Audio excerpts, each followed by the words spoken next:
turi record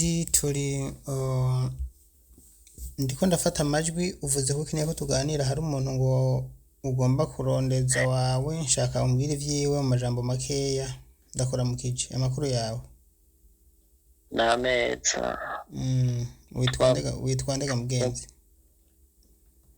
nitwa Bosco Nsengiyumva sengi uba hehe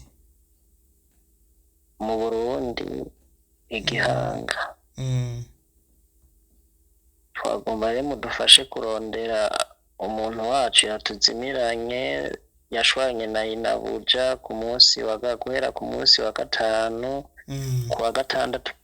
kuwa gatandatu bamugurisha mu yindi nzu ngo aje gukorayo kuwa mungejo baca baramukubise twaherutse twebwe atubwira ngo baranjanye iryo ntitwasuye kumva ihabari giwe duca tuguma tubaza duperereza kuri office batubwiye yuko atawuriyo rero twagomba mudutabarize twumve irengero ryiwe mwamukoze mwaherutse babwira yuko bamutwaye mu yindi nzu twaherutse batubwira ngo baranjanye kuri office ariko kuri office ntabwo bamujanyeyo mukuvuze ko yahora akora mu zindi nzu ego nivyo banapfuye baguma bamujana gukora mu zindi nzu kwa nyina buja we yamubwira ngo nta mahera afise yo kumuhemba ngo naje gukora ahandi ngaje gukorera amafaranga rero yari yanse gusubirayo aranka kugenda tije n'ukuri ndarushe kandi numva ngwaye baca hafi ivyo nyene bacamubwira kuko bamugurishije ngo aje gukora mu yindi nzu ngo azoguma akorayo aremera aragenda amaze kugenda ashitseyo wamutwara aca yongera amusubiza kwa inabuja wiwe rero urumva aciyangira amuhenda ngamujanye kuri office ariko atari yamujanye twe duca duheruka tubwiye yuko bamujanye kuri office rero nubu ntitubaciye bamwaka telefone yiwe ntipasa nubwo umuronderako ntiyigera umutora abo ariko ngo abari hiyo onye bayitelefone kirasona ngo ariko ntawe uyitaba jewe ngiye kuraba ivyo yandungikira vyose amafoto ibiki nta kintu na kimwe nasanze muri telefone ndamurondeye sindamutora sinigera mbona kanari no ku murongo umva umuntu twe yaratuzimiranye twagoma mudufashe yitwa nde ni Ninahazwe Nadia ego yavukiye igihanga ego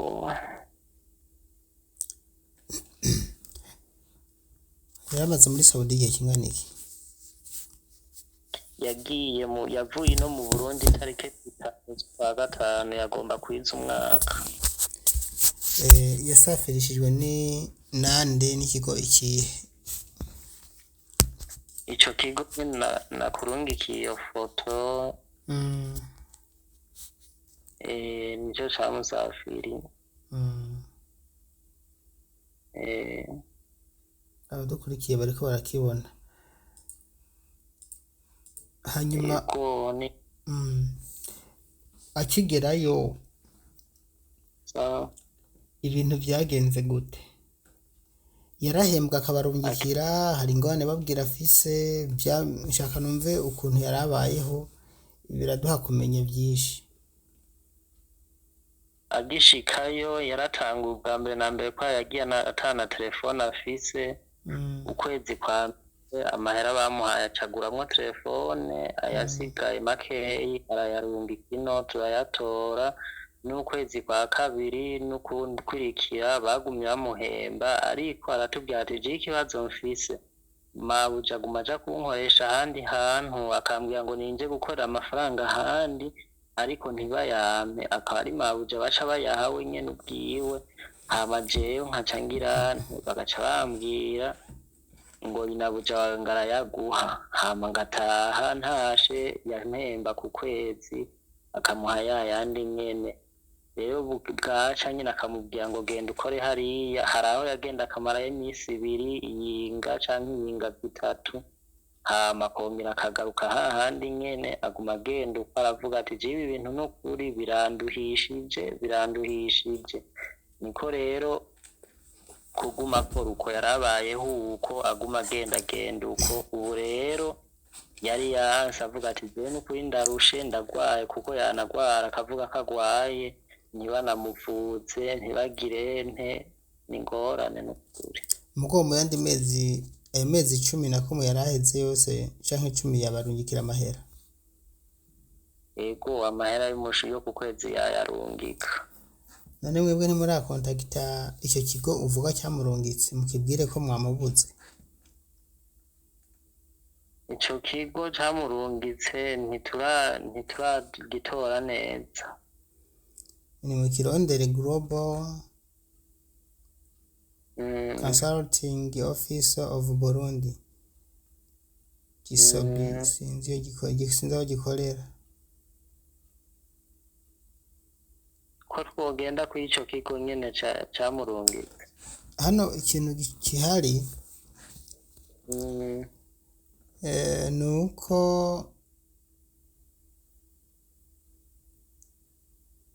mubwirizwa guca mugenda kuri iki kigo mukakibwira ko umuntu wanyu mwamubuze, izo ngorane zose mukazivuga, bagaca bakontakita muri Saudiya, hanyuma bagaca bahamagara. Hari batavyemeye aho nta kibazo, mugabo gusa nanje reka ngerageze ndabe. Ikintu gusa je nshobora kubafasha niko mumfasha mukampa nimero za Inabuja.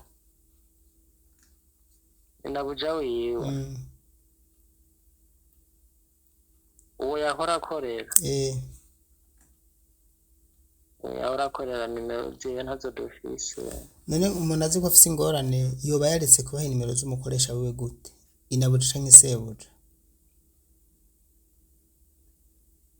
Sinzi ngira vyaramugoye nawe nyene. N'abandi bantu badukurikiye bace bumvira ngaha, kuba utaraha nimero za shobuja canke za nyokobuja, umuryango wawe uba uri mu kaga gakomeye. Kuko nk'ubu naca ntanga warning kuri Inabuja, nkanamuhamagara nkakora ibishoboka byose akabona ubutumwa, akabona ko tuzi ibyabaye. Mugabo ubu ntariko araboneka ku murongo kandi nta nimero ziwe mufise. Hano nkubwiza ukuri jewe Daniel ntagiye kukubesha, ikiganiro ndiko ndakurikodinga amara gishire hanze, kumbure baraza kuduha amakuru abandi bantu. Mugabo ngaha biragoye gose ko tuza kuronka amakuru n'ukuri. Nese no ushobora kubaha izo nimero ziwiwe uwo nyene yazimiye, kubera bambwira ati baziriyondeye ko irasona ariko ntabwo yitaba. Sinoshobora kuziba nta kibazo, zimpe zirungikanye n'abashaka ndamwandikira tukiri kumwe. Andi rungika nyene uraze kurungika nimero yo kuravugana n'umuntu. Ariko ndazirura. Uraze kurungika nimero yo kuravugana n'umuntu.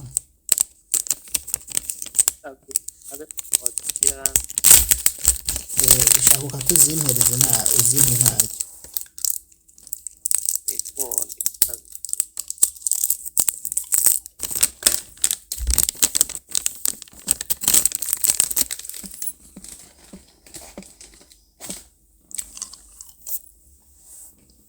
Zirabe nizo. Bantu munkurikiye nejo bundi ndiko mbwira abandi bantu bankurikiye apana wewe. Nimba uri muri yitwa nde? Nini nazo Nadia.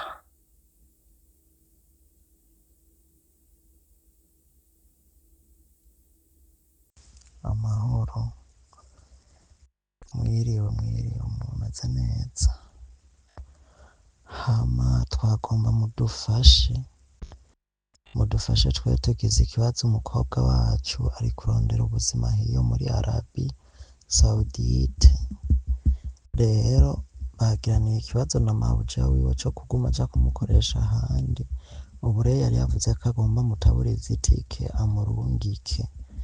Rero twaherutse atubwira kagiye ko bamujanye kuri office, bashize kuri office rero bacavuga bamwaka amahera iyo tike, acavuga ko atayafise ngo agiye kuyarondera rero agiye aca mwaka na telefone ubu rero ntikugera ubu ntiturasubira kumwumva twagomba mudufashe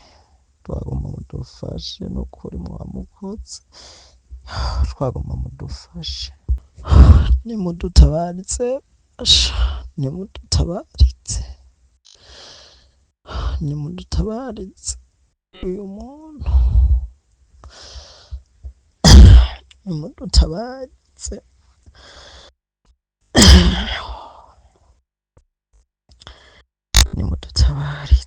nukuri muzoba mukoze bamatse telefone kandi telefone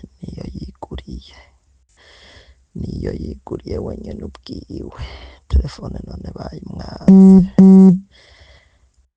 nimudutabaritse tubasabe nukuri mudufashe basha nukuri muzoba mukoze umuntu twe twarondeje twabuze twagerageje turarondeza ntako tutakoze umuntu twamubuze nukuri twamubuze nimurabe mudufashe yarashwanye na inabuja camubesha bamujanye kuri ofisi baca baramwaka na telefone ubu ntituzi yagereye ntituzi ngo bimeze uko basha nimudufashe ofisi yaciyeko bagiye bambaye uwo mwambaro nyene wanditse yaranyandikiye message niyo ofisi yaciyeko yino mu Burundi ngo bite je ndi mu bibazo mbwira rero umuntu afise ikibazo ariko aratabaza akanyandikira message nk'iyi kwanza nanditse ngo bete ngo jewe ndi mu bibazo ntigeze yandika ngo aheze uku ni gufyina namaca ntanga akarorero no ku bandi bantu bankurikiye nk'uyu niyo wowe utohaba yari akwiye kuza ngaho iwanje ko yari afise nimero yanje akarungika video atabaza akarungika audio ndende avuga ingorane ziwe zose ukuntu zimeze ku buryo nk'ubu nje ku murongo n'ubwo wewe utari kubizi wewe aba yatubwiye ingorane ziwe zose icyo byafasha n'igiki nini nuzaye nabo jagasha zima mugabo urabona yuko yanditse utumesaje tubiri nimba bazi yuko ari we rero tuba turaba wenyene urumva ko yihenze cyane kuko aha ntaco namufasha amajambo makeya icyo dukora rero message telefone yiwe ndayanditse ko mbona itarengana ariko reka ndamubwire reka nshire ko ubutumwa bw'ingabisha tukiri kumwe nawe nyine ntugire ngo sinagufashije egume ariko sinzi nimba hari icyo wovuga nawe kumbure umwanya ni wawe je mbe ndandika message sawa murakoze nukuri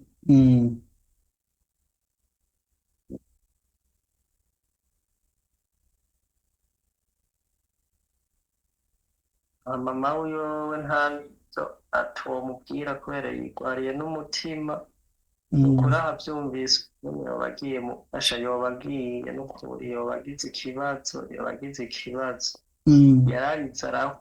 yararitse aha kwa gufa tumubwiye yuko bashwanye yararitse aha kwa gufa yaze gufa ubu rero tumubwiye ati vyabuze twamubuze asha nukuri mugabo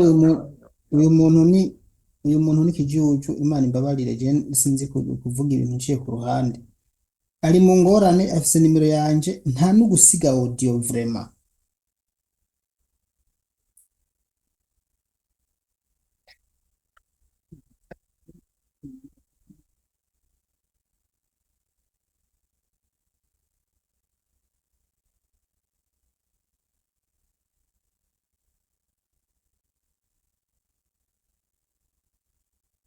ikibazo nukuri igikorwa mukuru Imana izokibahembere nukuri nzokibahembera. ariko dufasha abifashije ni nk'uwo mufasha iki mu by'ukuri mbarira yitwa nde amazina nyibutsa amazina mugenzi Nahazwe Nadia. ni ukuri yarasamaye yego vraiment we ntumva ko yasamaye none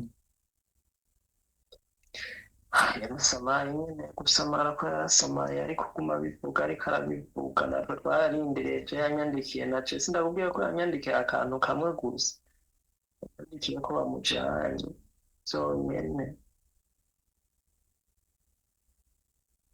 kandi rero umuntu azosanga ebana message namwandikiye ndashaka ndaziguhe nawe Mm, uzibone ni message zitatu ego zirezire cyane ego nanditse kuri iyi nimero nyene urabona ingorane yo kudatanga nimero ubu yo ngora nimero yiwe ndaca ndamutelefona wumva ntibama ubona uko ndabigenza kandi gaca bigenda neza mugabo my friend none gashaka umuntu wanyu ntiyaciye ubwenge ntiwovuga ko yabuze nimero ya inabuja ntibibaho urumva ntibibaho vraiment umuntu azi ko abayeho nabi yitwararika kurondera nimero ya inabuja urumva so rero wowe reka ntabwo nguha message zose ndaguha message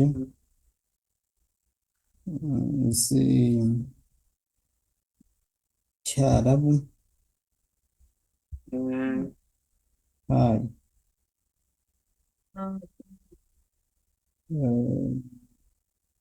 ndimo gato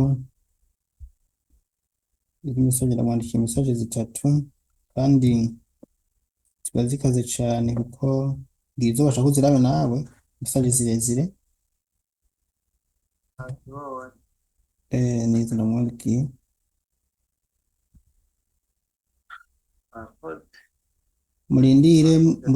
murindire mwihanganye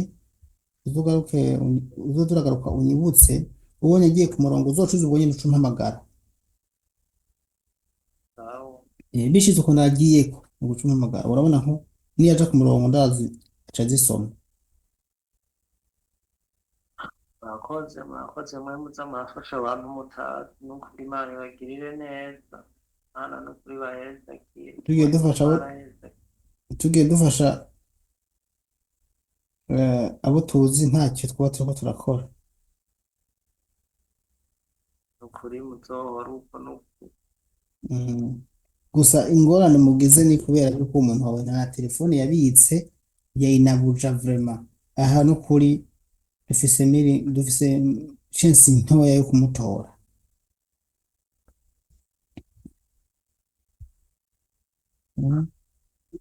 mu kigo naho kirya camurungitse n'ivyo tukazirondeza tukajayo niho nagutumye kiriya kigo camurungitse kugenda gusabayo pasiporo ugasabayo ukababwira ivyashitse kandi mugiye nta gufyina no kugenda bagaca bavuga ati mutamuhamagaye ngo tumenye amakuru yiwe ntituva ngaha muzova muhamagaye mugo nimwagenda mutwenga bazobabwira ngo ugenda ngo muzogaruka ntibazobura ivyo babahenda kuko nama nababwiye abantu bagenda hajya bagiye bafyina ntibabagira mugo ugiye wahinduye isura uhava bagutunganirije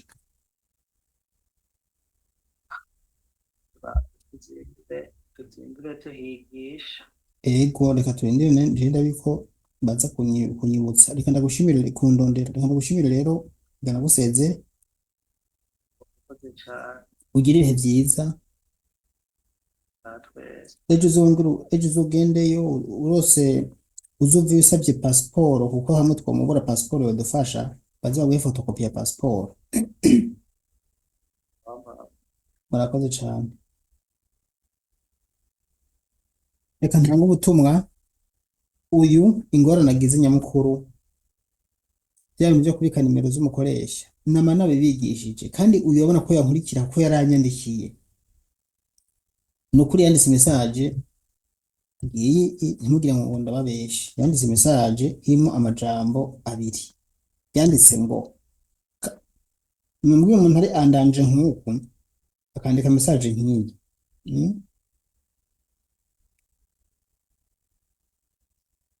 Bino bintu birabishigwa kuri mwebwe, Imana imufashe aba ariho. Izi ni message nanditse, aha sinzi ko muzibona, muzibona ra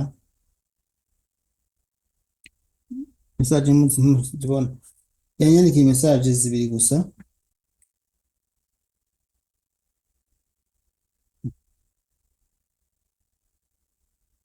Ntangane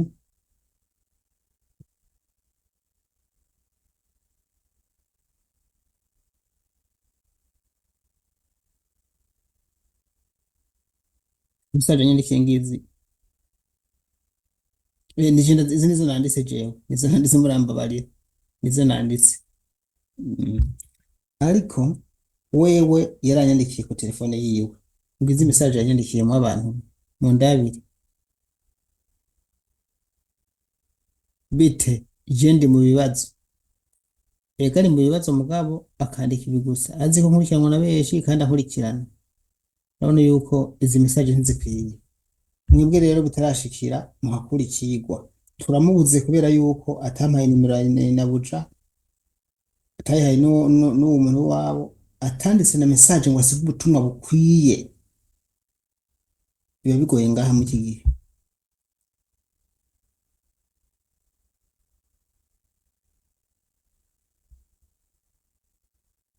Mbo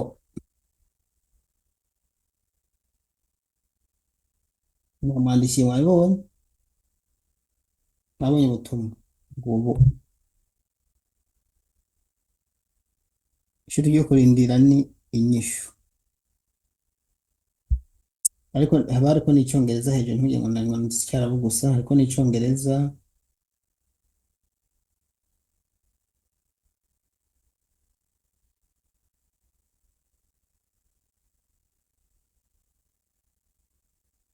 Icyongereza ngiki